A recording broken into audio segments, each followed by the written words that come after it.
Hola, nosotros somos el grupo número 35 y les hablaremos acerca de las características morfofisiológicas del miocardio contráctil y especializado. Yo les hablaré acerca de las células especializadas, así como sus características morfofuncionales para describir la formación y conducción rápida de los impulsos cardíacos. Comencemos por saber que en algunas partes del corazón hay presencia de tejido especializado, en el que se encuentran estas células. Ellas marcan el principio y el proceso de conducción eléctrica del corazón. La conducción eléctrica del corazón no es más que el proceso en el que de manera sistemática se produce el bombeo de sangre de aurículas a ventrículos y de ventrículos al resto del cuerpo. Comencemos sabiendo que son tres tipos de células: las células de tipo P o células marcapasos, las T o transicionales y las células de Purkinje. Comenzando con las características morfológicas de las células P, debemos saber que ellas están dotadas de automatismo, es decir, marcan el principio del sistema de conducción. Ellas también son denominadas células de despolarización, puesto que los cardiomiocitos de manera natural están dotados de carga negativa y lo que ocurre con ellas es que cambian su carga a positivo, por lo tanto se despolarizan. Ellas son células pequeñas, pálidas o ovoideas, que carecen de miofibrillas y mitocondria. También están ubicadas en el nodo sinusal y en el nodo auriculoventricular. En el dibujo presente podemos ver la ubicación de este tejido especializado a nivel de microscopio. Vemos que se encuentra en el endocardio y en la línea punteada podemos observar cómo el nodo sinusal se va disgregando en células de trabajo y células especializadas. Continuando con lo que son las células T o de transición, debemos saber que son células alargadas rodeadas de tejido conectivo. Su ubicación va entre el nodo auriculoventricular y las células de trabajo. Debemos saber también que se encuentran en contacto directo con las células marcapasos y las características morfológicas van entre las células de trabajo y las células marcapasos. Son bastante intermedias. En el dibujo presente, visto a nivel de microscopio, podemos observar el tejido especializado que tiene disperso en ellas las células como son marcapasos y transicionales. Continuando con lo que son las células de Purkinje, ellas son células bastante grandes, tienen en su contenido suficiente glucógeno, carecen de túbulos T y tienen miofibrillas en la periferia. En cuanto a la ubicación, van desde la haz de His hasta las fibras de Purkinje y son células que como principal función tienen la transmisión de los impulsos nerviosos. Podemos observarlas acá en el dibujo presente, el gran tamaño que poseen y cómo se encuentran organizadas. Continuamos con la explicación del sistema de conducción por medio del dibujo presente. Este se inicia en el nodo sinusal, que se encuentra a nivel de la aurícula derecha en la parte superior. Este se ve influenciado de manera directa por las células marcapaso, que se van despolarizando a nivel de la aurícula por medio de las haces preferenciales. En el área izquierda tenemos el haz de Bachmann y en el área derecha tenemos las haces internodales anterior, posterior y media. Las células, los miocitos no se pueden seguir despolarizando de manera secuencial de aurículas a ventrículos de manera directa, puesto que hay la presencia del tejido fibroso que funciona como un aislante, por lo cual debe pasar por el siguiente marcapasos denominado nodo auriculoventricular. Por medio de este nodo existe una reducción de la velocidad del 0,3 al 0,14, por lo cual esto permite que se llenen primero las aurículas antes que los ventrículos para que el bombeo de sangre ocurra de manera simultánea. Posterior a eso comienzan a intervenir las células de Purkinje, ya que del nodo auriculoventricular pasa al haz de His. Aquí existe la presencia de las células de Purkinje conductoras de impulsos nerviosos. Esta se divide o se ramifica en izquierda y derecha y luego en anterior y posterior. Estas terminan en lo que son fascículos denominados fibras de Purkinje, que se dividen o se ramifican en una red de Purkinje alrededor de todos los ventrículos, el izquierdo y el derecho, de manera que puede realizar la contracción a nivel muscular de esta área del corazón. De esta manera funciona el sistema de conducción con la influencia de las células especializadas.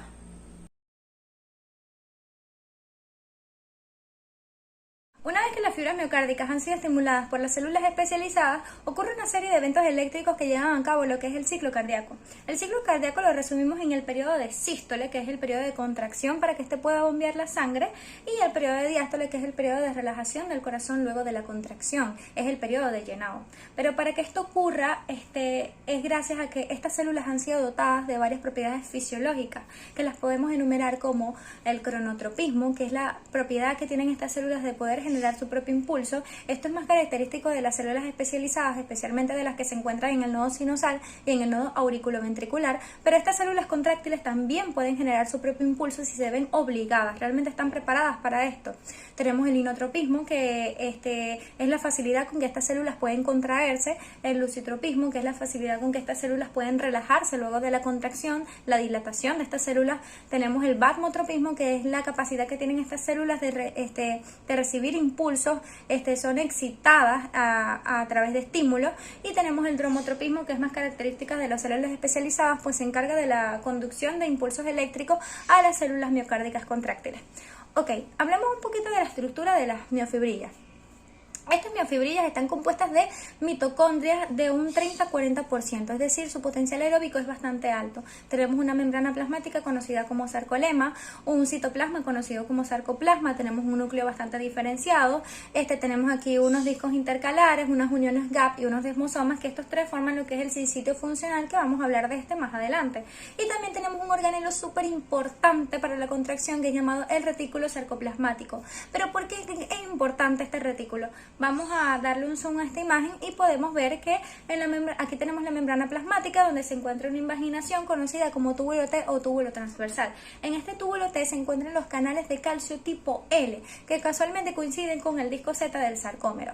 Bueno, entonces en estos canales de calcio va a entrar el calcio en el potencial de acción en la fase 2 de meseta, y entra el calcio como mensajero realmente, porque estimula al retículo sarcoplasmático para que saque más calcio, es decir, el calcio invita el retículo sarcoplasmático es una casa y los está invitando a todos a salir a una fiesta. Entonces el retículo sarcoplasmático se abre para que este calcio pueda salir y todos se concentran en el citoplasma o en el sarcoplasma. Pero ¿para dónde va? ¿Dónde es la fiesta en tal caso? Bueno, se iría directamente a lo que es el sarcómero. El sarcómero es la unidad contráctil de las miofibrillas. Realmente aquí es donde se encuentran las proteínas contráctiles como la miosina y la actina. La miosina conocida como los filamentos gruesos y la actina como los filamentos delgados. Estas dos proteínas se anclan a los discos Z a través de unas proteínas como que los filamentos gruesos a través de la proteína teletonina y los filamentos de actina a través de la proteína C. Entonces, ¿qué pasa? ¿Qué acción tiene el calcio en esto realmente? Bueno, si le hacemos un zoom a esta imagen, podemos ver cómo la actina está tapizada, está como protegida por una proteína reguladora llamada tropomiosina, que realmente es un complejo, el complejo de proteína C, proteína I y proteína T. Entonces, no permite la interacción entre la miosina y la actina. Realmente, esta tropomiosina es como que está entre ambos.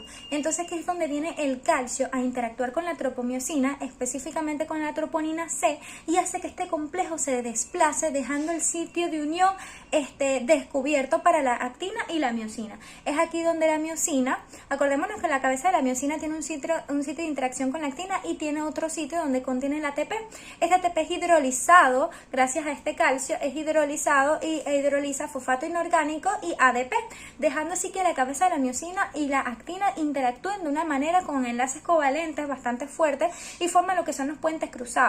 Y la miosina va desplazando a la actina y haciendo lo que es el movimiento de contracción. Se van acortando para acortar las fibras y hacer el movimiento de contracción. ¿Qué pasa? Una vez que el potencial de acción se cesa, se suspende, ya viene lo que es el ATP a la miosina, a la cabeza de la miosina, y se une, dejando así a la miosina como inválida, digamos, que se queda como quieta y se rompe esa interacción que tienen la actina y la miosina y vuelve la tropomiosina a cubrir ese sitio de unión. Pero primeramente sale ese calcio, el calcio que estaba almacenado ahí, sale al sarcoplasma y ahora el sarcómero se encuentra como en estado de reposo. Pero ¿qué pasa con ese calcio que se encuentra ahora en el sarcoplasma? Bueno, por eso es que decimos que la diástole es totalmente dependiente del ATP. pues este es recolectado como por una policía por las bombas calcio ATPasa, tanto del retículo sarcoplasmático como de la membrana plasmática. Entonces, parte del calcio vuelve a ser almacenado en el retículo sarcoplasmático y la otra parte sale al espacio extracelular a través de esta bomba dependiente de ATP. Ok, una cosa bastante interesante es que todas estas células actúan como si fuesen una sola realmente. O sea, esto que está pasando en una célula pasa en millones, pero realmente como que todo al mismo tiempo. ¿Y esto por qué? Esto gracias al sinsitio funcional. Que lo que quiere decir es que todas actúan como una sola gracias a los discos intercalares, gracias a los desmosomas y a las uniones gap. Es importante decir que este sinsitio funcional tiene dos, el auricular y otro ventricular. El auricular es totalmente distinto, pues se encarga del llenado del corazón y no consume energía en su 80%, solo el 20% en la contracción de la aurícula. Y tenemos el ventricular, que es aquel que se encarga de la contracción de los ventrículos para poder impulsar la sangre y genera un gasto mayor de energía. Mi nombre es Jonathan Rey y yo personalmente les voy a hablar acerca de los elementos anatomofuncionales en la función contráctil de la fibra miocardíaca. Principalmente les voy a hablar un poco acerca de lo que es el proceso de contracción en sí. La contracción se inicia cuando el calcio extracelular entra a la célula cardíaca a través de los canales de calcio. En este proceso, las miofibrillas se contraen gracias al potencial de acción. Es importante saber que el calcio actúa como un activador a los miofilamentos, por lo que muchas de las fisiopatías cardíacas son causadas por un mal manejo de este ion de calcio. Cabe resaltar que este proceso lleva consigo un aumento en la concentración de calcio de la célula cardíaca. Como elemento principal tenemos el calcio, que juega un papel fundamental en la contracción debido a que es un regulador de este proceso. Como elemento secundario tenemos a la despolarización del sarcolema, el cual da la liberación del calcio contenido dentro de él desde el retículo sarcoplasmático hasta el sarcoplasma. Como tercer elemento tenemos a la entrada de sodio a través de los canales de sodio. Luego que pasan los 40 mB, que es un umbral de disparo, se aperturan los canales de calcio lentos tipo L. Como cuarto elemento tenemos a los canales de calcio tipo L, los cuales favorecen la entrada de calcio a través de esto. Como quinto elemento tenemos a la troponina tipo C, que es la que recubre a la actina y a la miosina, que son proteínas importantes en lo que es la contracción muscular. Estas interactúan con el calcio y hacen posible la contracción cardíaca. Posterior a este proceso, el calcio es recapturado por el ion de calcio ATPasa, el cual tiene un 70%. En una menor proporción, el intercambiador sodio-calcio en un 28%. El porcentaje restante es removido por el ion de calcio ATPasa del sarcolema y por las mitocondrias. Esta remoción da como resultado la relajación de las miofibrillas, lo cual la prepara nuevamente para una contracción. Además del calcio, otros iones como el cloro y el potasio favorecen también la contracción debido a su carga eléctrica, permitiendo la modificación de cargas intra y extracelulares. Gracias. Buenas, mi nombre es Jason Lugo y voy a hablar sobre los músculos cardíacos, esqueléticos y lisos. Los músculos cardíacos o miocardio es el tejido muscular de componentes mixtos que se localiza exclusivamente en las paredes del corazón. Por esta razón, tiene la función de generar las contracciones necesarias para que la sangre llegue a todas las partes del cuerpo. Los músculos, además de estar compuestos por fibras musculares, también poseen un tejido que varía dependiendo de dónde esté ubicado. Por ejemplo, podemos encontrar tejido liso en los vísceras, mientras que en los músculos del tronco y las extremidades localizamos tejido estriado. Las células y todos los demás componentes del corazón se generan diversos procesos que terminan realizando la distribución de los componentes sanguíneos hacia todos los organismos. Para que las contracciones se puedan dar de forma correcta, se necesitan dos mecanismos principales, uno llamado nodo sinusal y otro que se genera a través de una señal eléctrica. El nodo sinusal es muy importante, ya que es el que ejecuta la función del corazón y es el que se encarga de producir las descargas que determinan los latidos del corazón. Como ya lo hemos mencionado anteriormente, el músculo cardíaco es especial, ya que se localiza en el corazón. Por lo general es un tipo de órgano que trabaja en transmitir señales y generar una contracción muscular, y por eso es muy importante cuidarlo, ya que, como ya sabemos, si al corazón le pasa algo o tiene alguna enfermedad o un paro cardíaco, no podemos vivir. Entonces es muy importante que lo cuidemos comiendo saludable, haciendo cardio y haciendo ejercicio. El músculo esquelético está formado por músculos de acción voluntaria, regulados y controlados por el sistema nervioso central, por un mecanismo motoneurona que mueven las estructuras esqueléticas y generan los movimientos de todo el cuerpo humano. El músculo esquelético es el protagonista principal que genera los movimientos del cuerpo. Es de vital importancia durante el ejercicio, el entrenamiento y la actividad deportiva, debido a que su estructura miofibrilante internas es donde sucede la gran batalla entre la adaptación y la fatiga. El sistema muscular esquelético está regulado por el sistema nervioso central y el autónomo, e interactúan con importantes sistemas y órganos como la estructura esquelética, el sistema digestivo, el sistema cardiorrespiratorio, el sistema endocrino, el hígado y el riñón, entre otros. Pero son las células musculares las que sufren más el impacto de las cargas de esfuerzo, que modifican las estructuras morfológicas y funcionales más importantes que impactan en la vida, en la actitud y en el rendimiento deportivo. También tenemos lo que serían las estructuras anatómicas del músculo esquelético, que tenemos el epimicio, el perimicio y el endomicio. El epimicio está alrededor del vientre muscular. El perimicio está rodeando a los fascículos musculares y el endomicio está revistiendo los filamentos musculares, que estos a su vez están integrados por la estructura miofibrilante. ¿Cómo está compuesto el músculo esquelético? El músculo esquelético está compuesto por muchas células, por muchas fibras musculares y por un tejido conectivo. Que rodea a las fibras y al músculo en sí.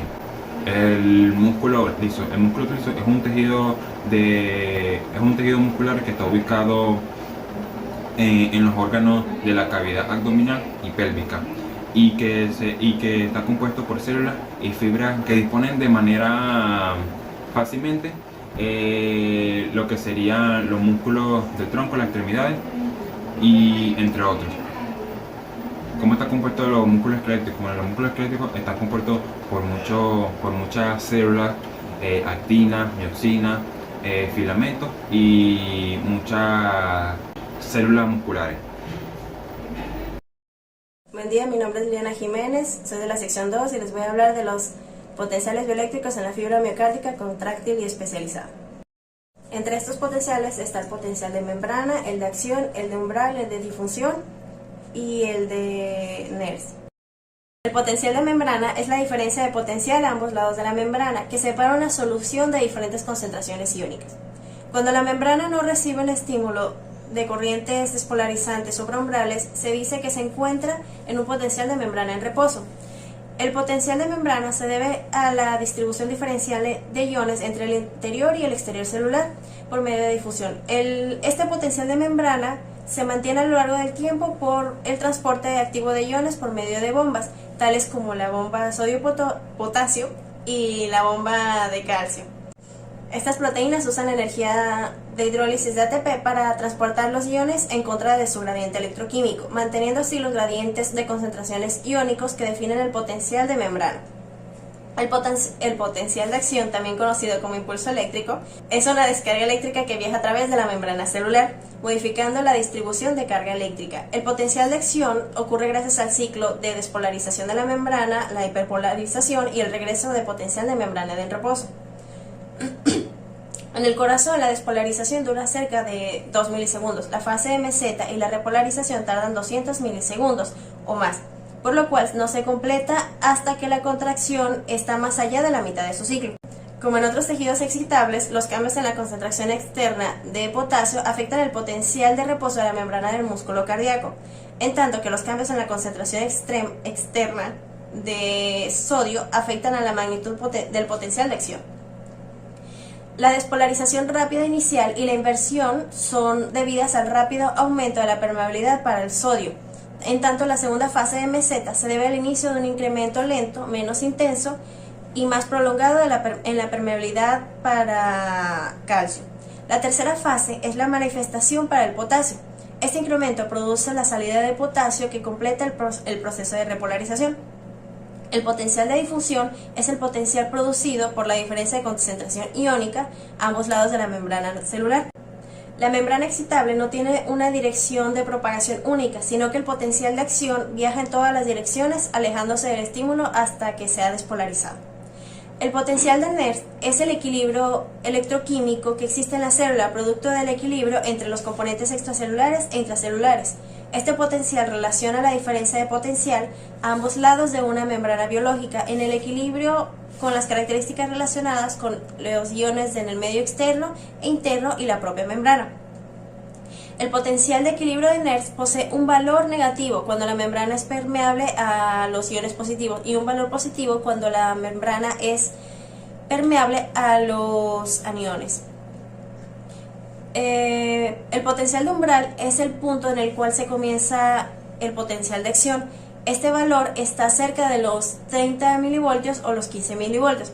Este da la aparición explosiva de la propagación del impulso, ya que las células cardíacas tienen un potencial de reposo de menos 90 milivoltios. El valor de potencial del umbral ronda los menos 60 milivoltios. Mi nombre es Miguel Umbría y yo les voy a hablar sobre el papel de los iones en la actividad eléctrica del corazón.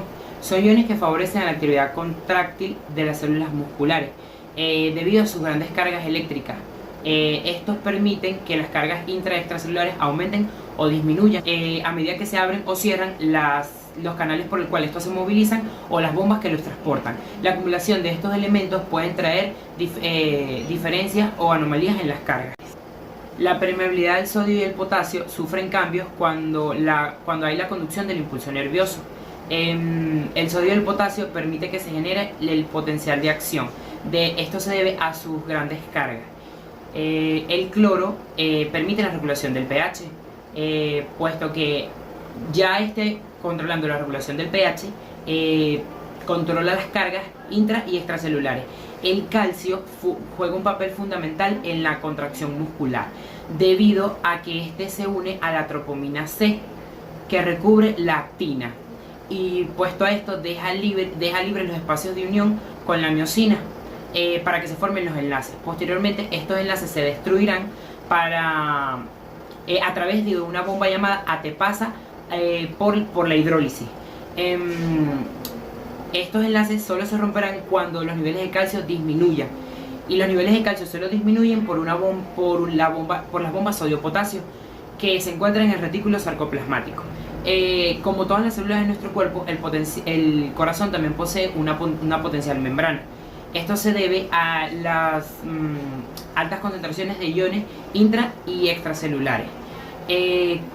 Como estos iones son diferentes entre sí, por ejemplo, el sodio y el potasio tienen una carga de ion positiva, el calcio tiene dos cargas de iones positivas y el cloro tiene una carga negativa. El potencial de una célula en reposo es negativo. Esto se debe a que hay mayor concentración de iones negativos dentro de ella si lo comparamos con el alrededor de su entorno. El sodio, el calcio y el potasio tienen movilidad a través de la membrana. El sodio y el calcio se encuentran a mayor concentración fuera de la célula, mientras que el potasio se encuentra a mayor concentración dentro de esta misma si lo comparamos con el ambiente que los rodea.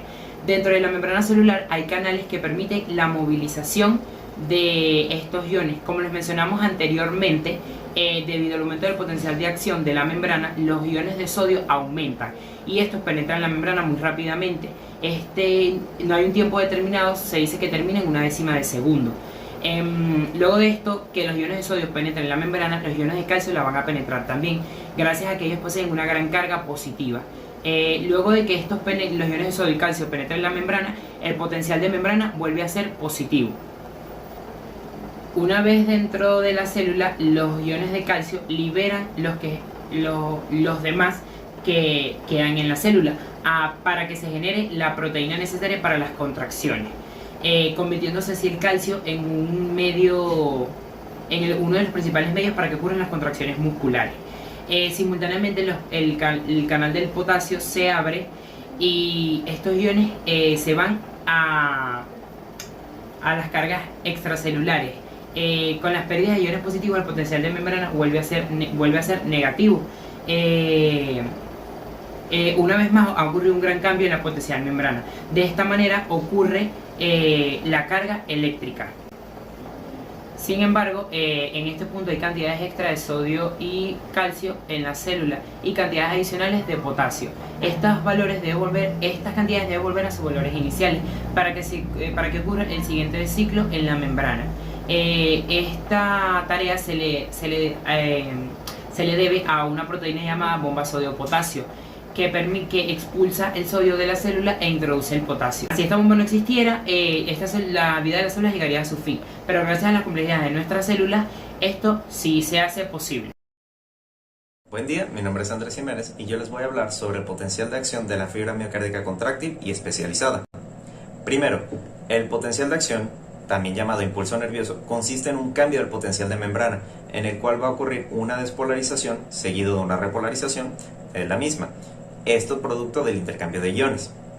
Debemos mencionar también que toda acción mecánica del músculo cardíaco está precedido por un impulso nervioso, el cual va a ser regulado por células especializadas, que se agrupan en el nodo sinusal, también llamado marcapasos del corazón, porque le da esa secuencia rítmica al impulso nervioso, el cual va a enviar el impulso a través de la banda interauricular a la aurícula izquierda y a través de las vías internodulares conecta con el nódulo auriculoventricular o de Ashtoft-Tawara, que redirige el impulso nervioso hacia el ventrículo a través del haz de His y sus ramificaciones y finalmente desemboca en las fibras de Purkinje, que estas van a producir la contracción del ventrículo. El potencial de acción puede ser de dos tipos, uno rápido y uno lento. El potencial de acción rápido corresponde a la fibra miocárdica contráctil y también a las fibras de Purkinje, el cual consta de 5 fases. La fase 4, que también es conocida como fase de reposo, porque el potencial de membrana mantiene una carga de menos 90 o menos 80 milivoltios. En la fase 0, la despolarización es rápida, ya que entra gran cantidad de sodio a la membrana y aumenta el potencial de membrana a una carga de 20 milivoltios. Posteriormente a esta ocurre la fase 1, que consiste en una repolarización rápida por la salida de potasio, y llega a la fase 2 o fase de meseta, en la cual se va a mantener un equilibrio de una carga de potencial de membrana de 0 milivoltios, debido a la salida de potasio y la entrada de calcio. En esta etapa es necesario mencionar el periodo refractario. El periodo refractario posee dos etapas, uno absoluto en el cual la célula no puede ser excitada bajo ningún tipo de estímulo, y este va a llegar casi al final de la meseta. Posteriormente, el periodo refractario relativo, en donde la célula puede ser excitada, pero solamente con un impulso lo suficientemente grande como para producir esta excitación. Seguido de esto, llegamos a la fase 3, en donde va a ocurrir una repolarización rápida, producto de la apertura de los canales de potasio. Y esta va a producir una hiperpolarización, en la cual, llegando a la etapa 4, la fase 4 nuevamente, a través de la bomba sodio-potasio, se va a mantener un equilibrio en el potencial de reposo, el cual no va a obtener ninguna excitación hasta que llegue un siguiente impulso nervioso. En el caso de la fibra miocárdica contráctil, fibra miocárdica especializada, el potencial de acción posee solamente 3 fases. una fase 4, que a diferencia de la fibra miocárdica contráctil, esta no es de reposo, ya que en esta ocurre una lenta despolarización diastólica, y debido a que su carga o su potencial de membrana llega a menos 60 milivoltios, y en esta pasa a la fase 1, en donde ocurre una despolarización rápida producto de las entradas de calcio. Comienza a partir de los menos 40 milivoltios hasta llegar a una carga de aproximadamente 20 milivoltios, y luego comienza la fase 3, que es la despolarización por la salida de potasio. Y se repite este ciclo indefinidamente. Por esto la fibra miocárdica especializada se considera automática, porque ella puede producir un impulso nervioso. Ahora, finalmente, a manera de comparación, en la fibra miocárdica contráctil y especializada, en el caso de la contráctil, esta requiere de un impulso nervioso previo, y la fibra miocárdica especializada, como fue mencionado, es automático. Esta puede producir su propio impulso nervioso. Ambas son unas fibras excitables, pero la fibra miocárdica contráctil es dependiente del sodio, y decimos que es rápido porque la despolarización ocurre principalmente por la entrada de sodio, y en el caso de la fibra miocárdica especializada depende del calcio, con excepción de lo que sería la fibra de Purkinje, que también son dependientes de sodio. La fase 4, en el caso de la fibra miocárdica contráctil, es isoeléctrica, pero en la fibra miocárdica especializada es una lenta despolarización. Y finalmente, el potencial de membrana dentro de la fibra miocárdica contráctil es estable, pero en la fibra miocárdica especializada es inestable. Por eso es que se produce una continuidad rítmica en la creación del impulso. Muchas gracias. Buenos días, soy Venus Carrera y les voy a hablar sobre el potencial de membrana del músculo cardíaco. Es la diferencia de potencial a ambos lados de una membrana, que separa dos soluciones de diferentes concentraciones de iones, como la membrana celular, que separa el interior y el exterior de una célula, donde su interior está compuesto por cargas negativas y su exterior por cargas positivas. De la membrana depende dos cosas: de número 1, su concentración del gradiente, y número 2, de la permeabilidad de la membrana plasmática al sodio y potasio. En la concentración del gradiente vamos a encontrar tres proteínas, las cuales son potasio, sodio y calcio. Estas las vamos a identificar como una bomba. Estas bombas usan energía, que es la hidrólisis de ATP, la cual nos sirve como combustible. ¿Para qué será este combustible? Para transportar iones en contra de su potencial electroquímico. Ok, es muy importante estas tres bombas, sodio, potasio y calcio, ya que gracias a ella el potencial de transporte activo de iones se ha mantenido a lo largo del tiempo. Debemos tener en cuenta que cada ion, esto es algo muy importante, representa o tiene una carga positiva, y al momento de pasar la membrana su carga cambia negativamente. A este movimiento se le denomina como difusión. Para entender más esto, les voy a dar un ejemplo sobre la bomba sodio-potasio. Aquí podemos visualizar una imagen donde está la membrana, su parte interna, su parte externa, como ya les dije, negativo, positivo. Ok, en esta membrana sodio-potasio se encuentra una proteína, sodio-potasio ATPase, que ella en cada ciclo altera su forma. ¿Para qué? Para extraer 3 iones de sodio o introducir 2 iones de potasio. ¿Cómo ocurre esto? Ella al momento de agarrar los 3 iones de sodio, porque ella tiene afinidad con el interior de la célula y con los iones de sodio, ella al agarrar, al atraparlos, hidroliza una molécula de ATP. Esta se queda en la bomba y se convierte en ADP. Ahí ocurre una alteración donde su fórmula va cambiando y tiene afinidad con el exterior de la célula. En este momento ella ahora tiene afinidad o necesita agarrar a los 2 iones de potasio. Cuando ella los agarra o pesca estos 2 iones de potasio, libera este fosfato y recupera su forma. Así puede establecer una concentración de gradiente. Es importante recordar que la bomba sodio-potasio ATPasa tiene afinidad con las moléculas de sodio. Ya las moléculas de potasio que ella liberó las envía al citoplasma y así comenzar otro ciclo. Existen dos tipos de potencial de membrana. Está el potencial de acción y potencial de membrana en reposo. Este presenta una membrana cuando no tiene estímulos. Aquí las neuronas se encuentran en un estado de reposo, es decir, en un momento de descanso. Estas hacen que no envíen señales y nos damos cuenta que el interior de una neurona es más negativo que el exterior. Ok, ¿a qué se debe este potencial de membrana? Acá lo podemos visualizar en la diapositiva, en la que está la imagen. Ok, en la número 1 la concentración desigual de iones en ambos lados de la membrana. Es muy diferente porque en la parte exterior presenta una gran cantidad de sodio y en la interior presenta una gran cantidad de potasio. Sin embargo, al sumar estas cargas positivas nos damos cuenta que el interior es una carga negativa, es más negativo pues. Ok, en el interior encontramos el potasio. Él tiene una mayor concentración, que su valor es de 150 milimoles por litro en el interior y en el exterior tiene 5 milimoles por litro.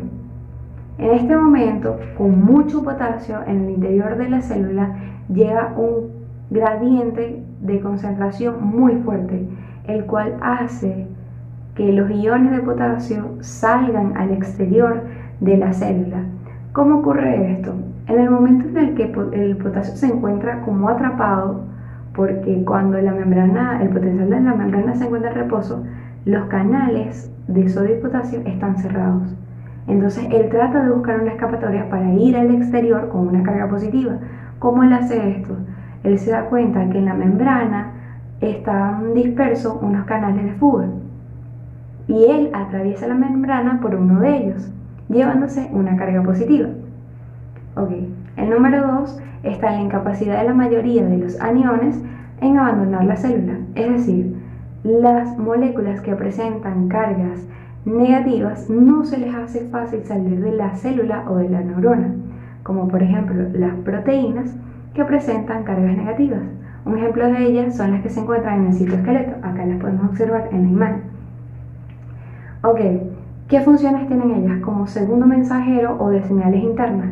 Igual ellas crean como más negatividad en el interior. Y en la número 3 vamos a encontrar la bomba sodio-potasio.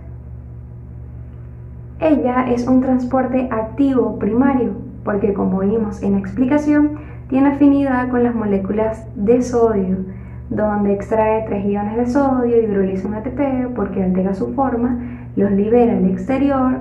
Ok, ya vimos esta explicación.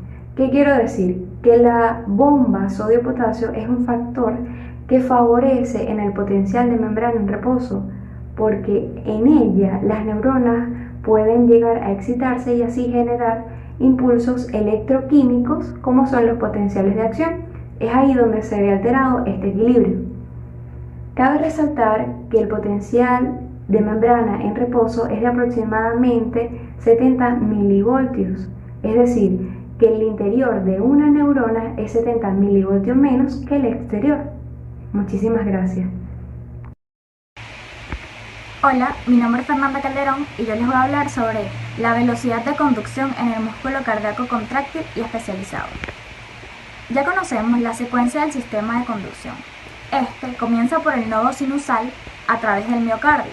Debemos saber que los extremos de las fibras del nódulo sinusal se conectan directamente con las fibras musculares auriculares circundantes. Por tanto, los potenciales de acción que se originan en el nódulo sinusal viajan hacia estas fibras musculares auriculares. De esta manera, el potencial de acción se propaga por toda la masa muscular auricular y, finalmente, llega hasta el nódulo auriculoventricular. La velocidad de conducción en la mayor parte del músculo auricular es de aproximadamente de 0,3 metros sobre segundo, pero la conducción es más rápida, de aproximadamente 1 metro por segundo. Varias pequeñas bandas de fibras auriculares. Una de estas bandas, denominada banda interauricular anterior, atraviesa las paredes anteriores de las aurículas para dirigirse hacia la aurícula izquierda. Además, Otras 3 bandas pequeñas se curvan a través de las paredes auriculares anterior, lateral y posterior, y terminan en el nódulo auriculoventricular y se denominan respectivamente vías internodulares anteriores. El nódulo auriculoventricular retrasa la conducción del impulso desde las aurículas a los ventrículos. El sistema de conducción auricular está organizado de modo que el impulso cardíaco no viaja desde las aurículas hacia los ventrículos demasiado rápido. Este retraso da tiempo para que las aurículas vacíen su sangre hacia los ventrículos antes de que comience la contracción ventricular. El retraso de la transmisión hacia los ventrículos se produce principalmente en el nódulo auriculoventricular y en sus fibras de conducción adyacentes. En esta segunda figura también muestran los intervalos temporales aproximados en fracciones de segundos entre el comienzo inicial del impulso cardíaco en el nódulo sinusal.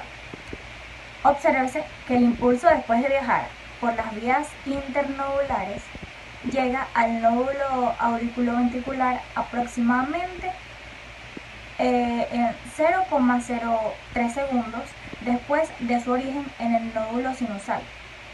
Después hay un retraso de otros 0,09 segundos en el propio nódulo auriculoventricular antes de que el impulso entre en la porción penetrante del haz auriculoventricular, a través del cual pesa hacia los ventrículos.